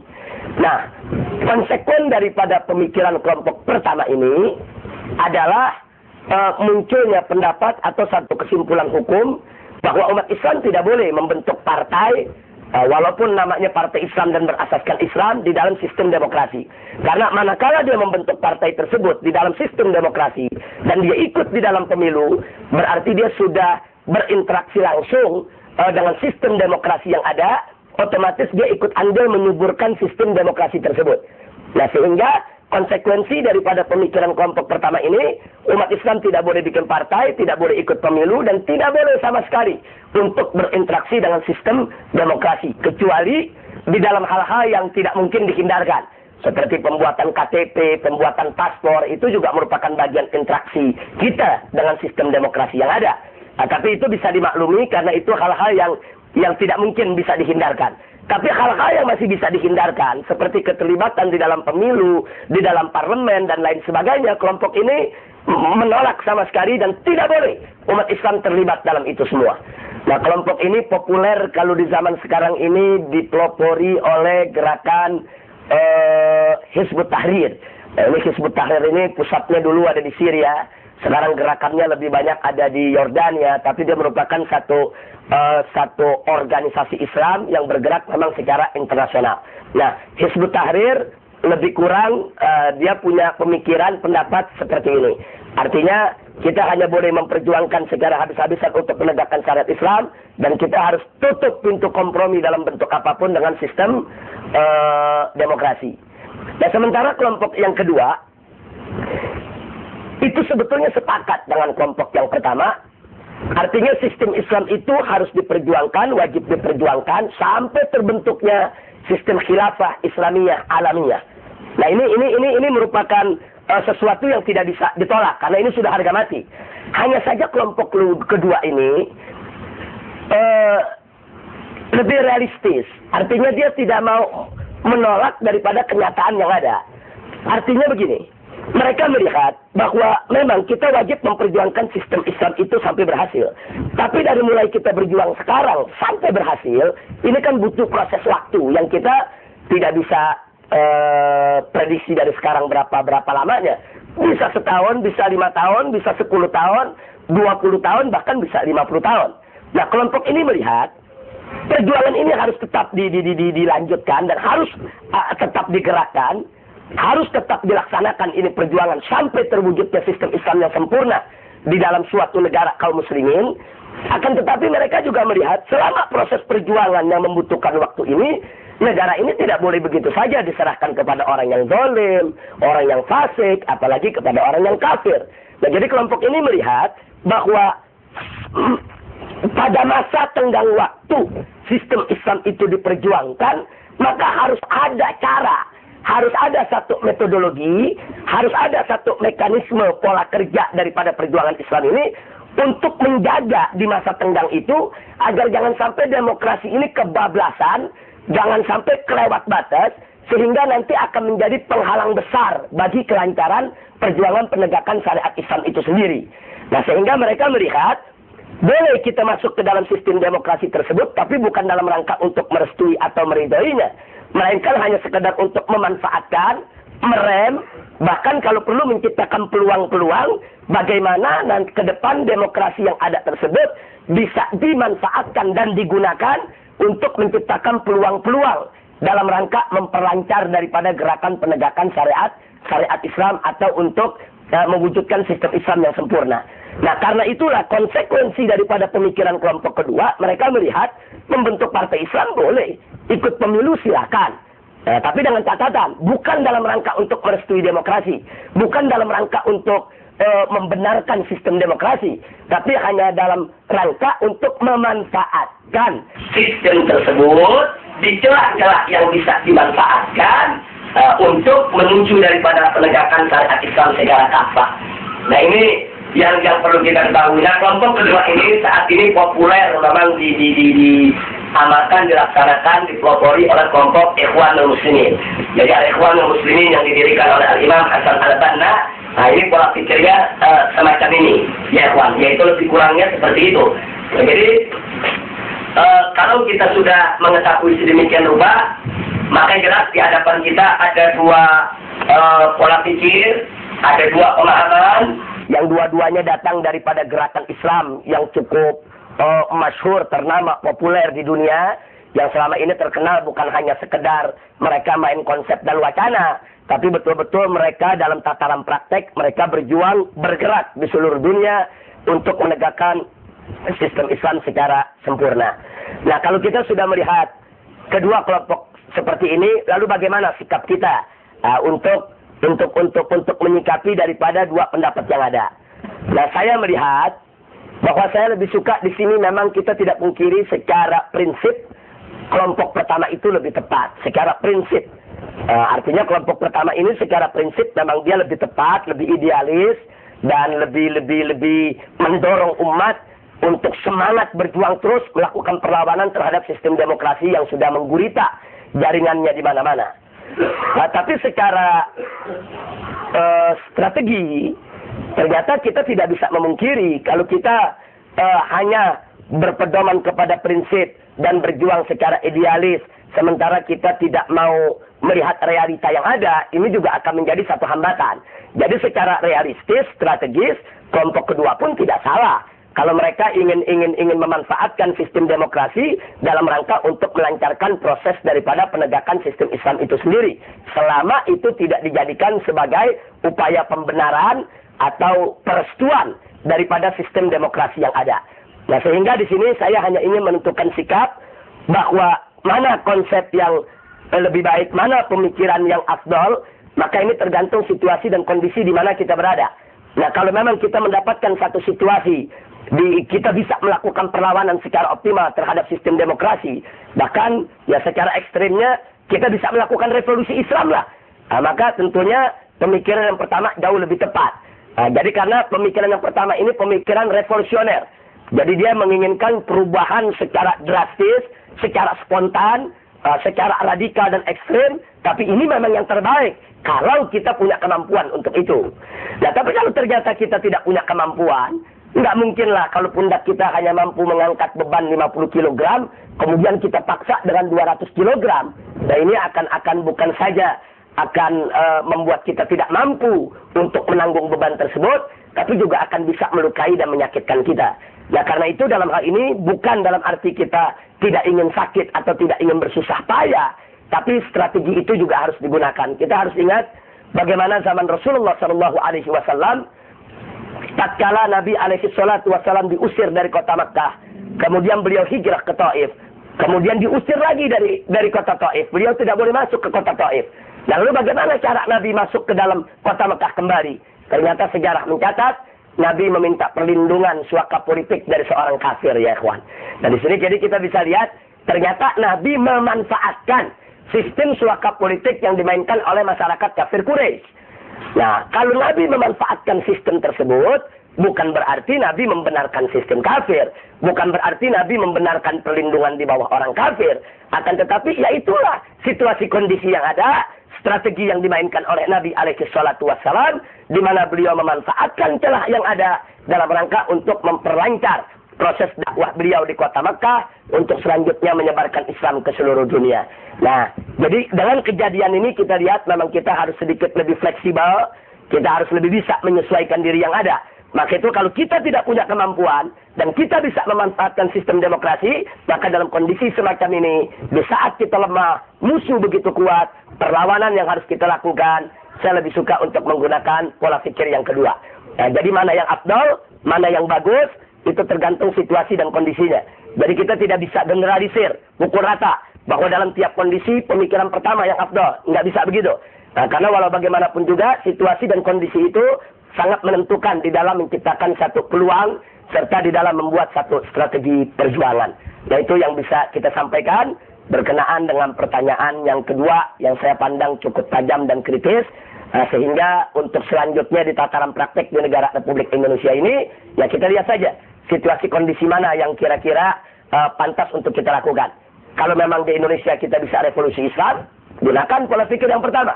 Kalau kita belum saatnya untuk melakukan itu, kita lebih suka memakai koridor konstitusi yang ada, maka gunakan untuk pola pikir yang kedua. Hanya saya memberikan amanat, baik yang ikut pola pikir pertama atau kedua, tolong jangan merasa paling suci sendiri, jangan merasa paling benar sendiri, kemudian dengan mudah mengkafirkan apalagi sampai menyesatkan dan memusyrikkan, yaitu daripada mereka yang berbeda pendapat dengan kita. Jadi masing-masing silakan jalan dengan pola pikirnya, jadikan ini sebagai khazanah ilmu pengetahuan Islam, ini kekayaan berpikir kita, dan tunjukkan sesama saudara kita, walaupun kita berbeda pendapat, berbeda strategi dan mekanisme cara kerja kita, tapi tujuan kita satu, yaitu untuk i'la kalimatillah subhanahu wa ta'ala. Dan mudah-mudahan Allah memberikan keberhasilan kepada kita. Assalamualaikum warahmatullahi wabarakatuh. Saya Sahrudi, mewakili dari masyarakat profesional. Saya ingin menanyakan sehubungan dengan syariat Islam yang sementara sudah terlanjur tertanam di dalam benak para ulama dan umaro yang mendukung demokrasi. Yang saya ingin tanyakan adalah bagaimana cara mengikis ideologi demokrasi yang sudah tertanam di benak para ulama dan umaro. Demikian pertanyaan saya. Wassalamualaikum warahmatullahi wabarakatuh. Jazakumullahu khairal jasa. Ini juga satu realita yang tidak bisa kita pungkiri. Semenjak negara Indonesia ini dijajah oleh Belanda, sampai masuk ke zaman Orde Lama, Orde Baru, bahkan sampai di era reformasi saat ini, ternyata racun-racun pemikiran demokrasi itu sudah banyak divaksin, diimunisasi ke benak daripada masyarakat kita. Tidak terkecuali sampai di tingkat ulama pun banyak yang terkena virus-virus demokrasi tersebut. Nah, ini bisa kita maklumi. Yang pertama, ya memang karena yang berkuasa di Indonesia selama ini adalah mereka-mereka yang tidak mengerti tentang Islam, mereka-mereka yang memang menjadi pejuang-pejuang demokrasi, dan mereka-mereka yang punya pola pikir sekuler. Nah, dalam kurun waktu yang begitu lama, 350 tahun dijajah, kemudian 23 tahun di Orde Lama, ditambah lagi 32 tahun di Orde Baru, kemudian belum lagi sebelumnya ada penjajahan Jepang, ditambah dengan era reformasi, sistem Islam tidak pernah mendapatkan kesempatan untuk membuktikan diri sebagai sistem yang baik di negara Republik Indonesia ini. Maka wajar kalau virus-virus tersebut sudah menyebar ke semua lini, sampai banyak ulama-ulama pun akhirnya ikut terkena virus tersebut. Nah, lalu bagaimana cara kita mengikis habis racun-racun yang ada di benak saudara-saudara kita, sampai mereka itu akhirnya mengidolakan demokrasi, mengagungkan demokrasi, dan lupa dengan sistem yang mereka punya sendiri. Maka dalam hal ini jawabnya hanya satu, dakwah harus ditingkatkan. Karena dakwah ini kan bukan hanya ke masyarakat grassroots yang di bawah, sampai kepada ulama-ulama yang lupa diri pun kita juga harus berdakwah kepada mereka. Nah, dakwah ini tentunya banyak punya bentuk. Ada dakwah dengan tulisan, dakwah dengan lisan, dakwah dengan lewat diskusi, dialog, seminar, lewat penulisan buku, dan seterusnya dan seterusnya. Insya Allah dengan kita genjot terus itu daripada dakwah yang ada, kita ajak diskusi kiai-kiai kita, ulama-ulama kita sosialisasikan sampai akar rumput yang paling bawah sekalipun. Insya Allah suatu saat umat Islam akan mengerti apa itu Islam dan apa itu demokrasi. Nah, makanya saya berharap bahwa diskusi kita pada kesempatan hari ini, termasuk apa yang sudah saya paparkan tentang apa itu Islam dan apa itu demokrasi, ini bisa terus direalisasikan kemana-mana. Nah, khususnya saya sangat berharap ini kepada kawan-kawan yang ada di Arimatea umpamanya, yang selama ini ikut proaktif, yaitu menyebarkan dakwah Islam ke semua lini daripada yang ada di tengah masyarakat. Nah, kita harapkan bahwa upaya mereka ini bisa membuahkan hasil, dan masyarakat yang di bawah bisa merespon dengan baik, bahkan bukan hanya sekedar merespon, tapi memfollow up. Jadi kalau Anda sudah dengar bagaimana pemaparan Islam dan demokrasi pada hari ini, ya tolong ajak lagi kawan yang lain untuk dengar juga. Ajak lagi kawan berikutnya untuk dengar juga. Ini merupakan tanggung jawab kita bersama, bagaimana kita sosialisasikan sampai akar rumput yang paling bawah, bahkan sampai para ulama yang ada di atas, semuanya, untuk kita sampaikan dakwah ini. Inilah Islam, inilah demokrasi. Insya Allah mereka yang tidak paham akan jadi paham, mereka yang selama ini masih bingung, insya Allah akan menjadi obat bagi kebingungan mereka, dan mereka yang lupa diri insya Allah bisa tersadarkan lewat dialog, diskusi semacam ini. Amin ya rabbal alamin. Assalamualaikum warahmatullahi wabarakatuh. Saya perkenalkan, nama saya Bakhtiar Nasir, saya pengasuh di pesantren Sabiria. Menarik sekali penjelasan dari Habib tadi tentang demokrasi dan syariah Islam. Tapi yang menggelitik saya ini masalahnya, Indonesia ini kan masyarakatnya pluralistik ya, bukan cuma orang Islam, dan dipastikan lah, hampir dipastikan bahwa non-Muslim itu tentu alergi terhadap syariat Islam.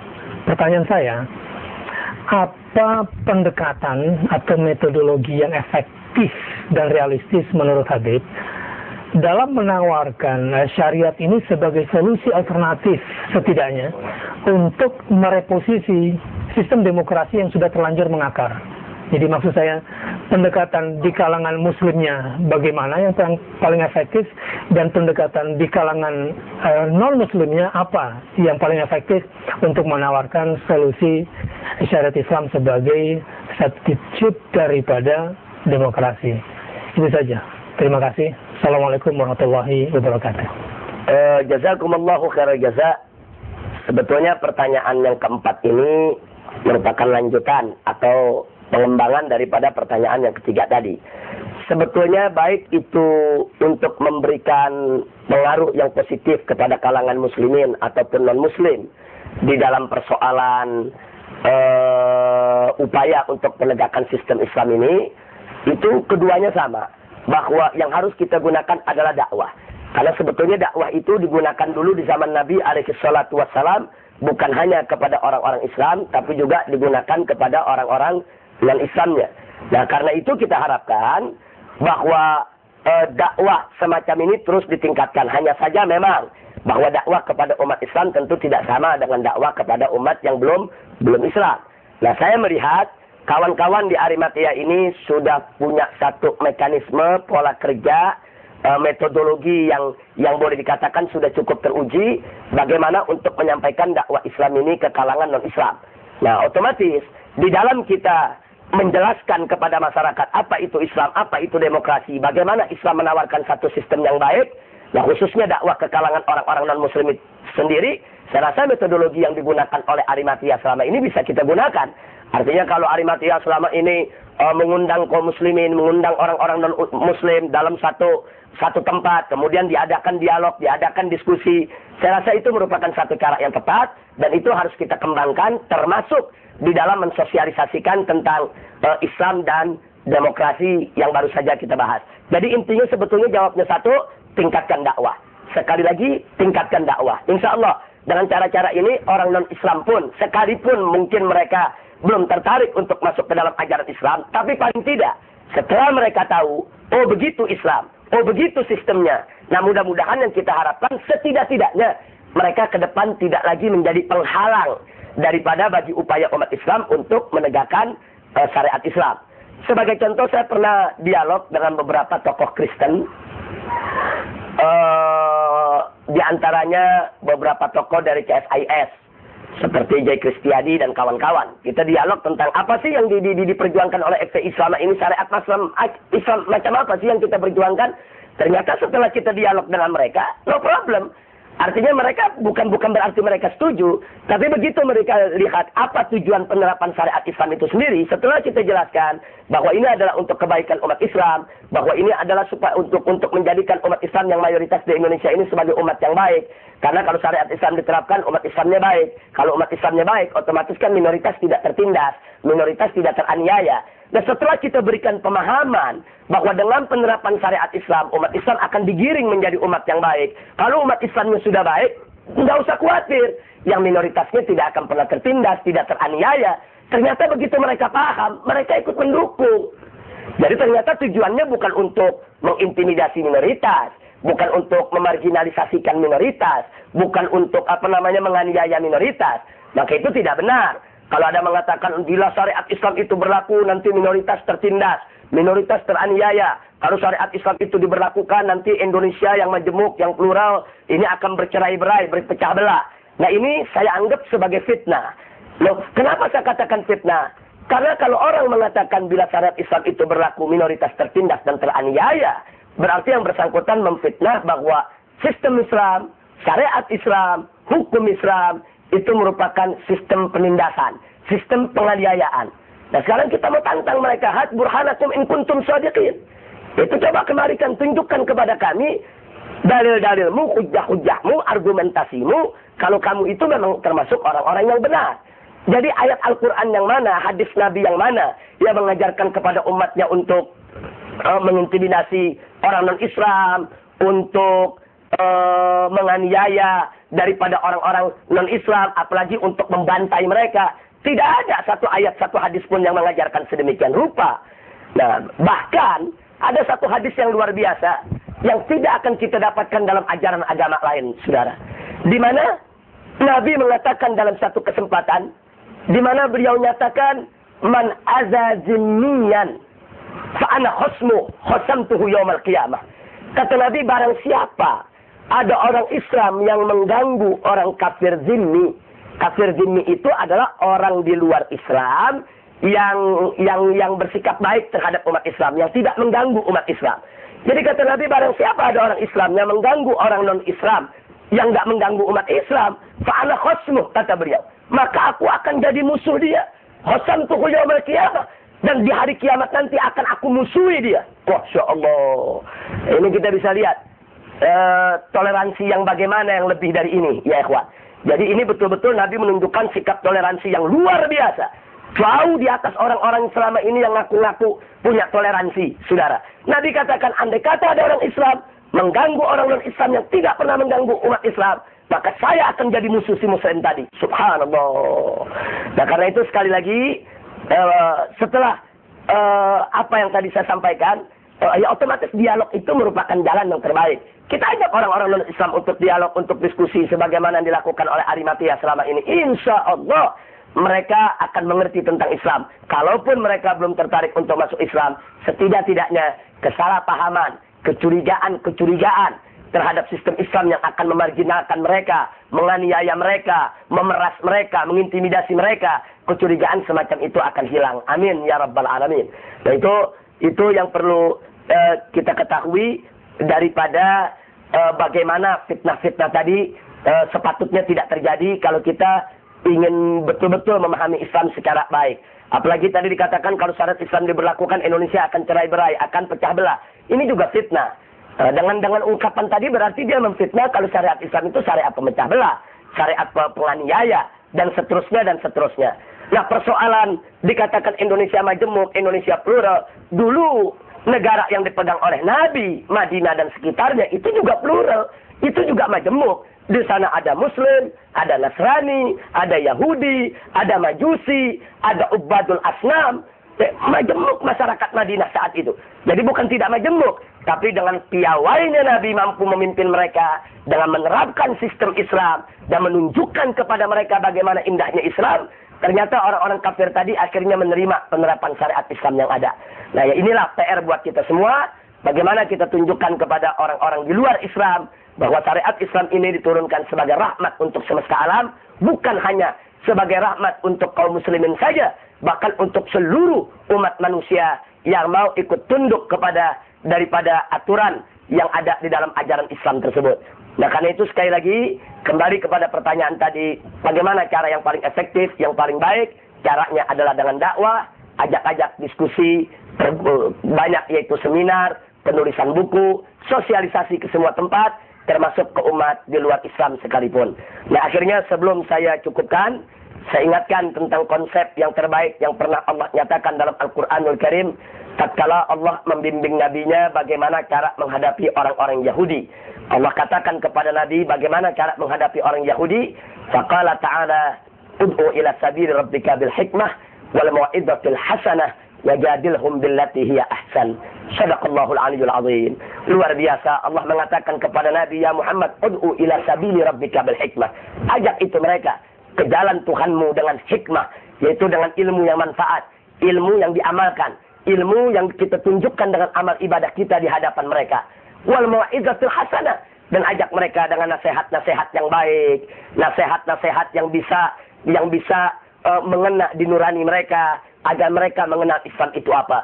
Dan kalau terpaksa, Allah bolehkan untuk kita diskusi dengan mereka. Wajadilhum billati hiya ahsan. Ajak mereka debat, ajak mereka diskus. Tapi jangan lupa Allah syaratkan satu, billati hiya ahsan, dengan cara yang terbaik. Subhanallah. Allah mengajarkan kepada nabinya untuk mengajak orang-orang Yahudi diskusi bukan dengan cara yang baik, tapi dengan cara yang terbaik. Subhanallah. Nah, ini kalau kita sudah lihat sedemikian rupa, ini konsep ilahi yang diberikan oleh Allah kepada nabinya sehingga menjadi konsep nabawi bagaimana cara berdakwah terhadap orang-orang di luar Islam agar kita bisa memperkenalkan mereka kepada mereka apa itu Islam, apa itu syariat Islam, apa itu sistem Islam. Insya Allah kalau kita ikuti konsep ilahi ini, kita akan mendapatkan kemenangan di sisi Allah Subhanahu wa taala. Nah, itu yang bisa kita jawab. Wallahu a'lam.